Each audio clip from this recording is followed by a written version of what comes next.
अहानबदा अरोइबा पाउ पिजरी माहिरोई सिंगना ngarang thamkiba demand sing adu thabak to onthorak tabadagi governor ga amuk hanna unanaba thorakbada police ka akan mamongda muknakre mahiroई kaya asuga panangkre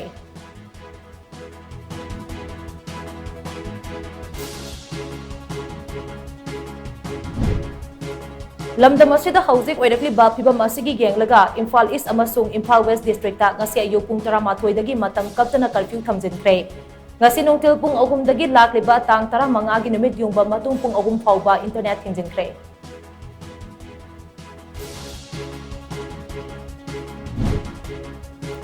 Manipur da Maitai Police Kuki Police haiban natana Manipur Police kauba ama leite haina Assam Rifles ki hanagi DG PC Nair na ngarang phongdokhiba wafam adu aranba yumpham yaudabane retired DG amana asigumba wafam thamlakpa asi laibak thibani haina Manipur Police ki IG operation Dr. IK Muivana phongdorakle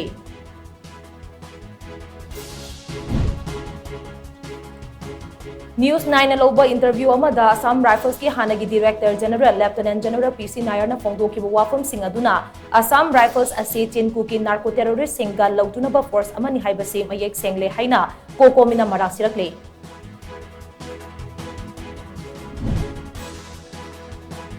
amadi lamdam asidda tangdulaita ba hanjil hannaba honabada civil society organization miyamgi luchingba sing amade mahibre loop sing amata oina punsinduna honaminasi haina Governor Laxman Prasad Acharya na appeal torakle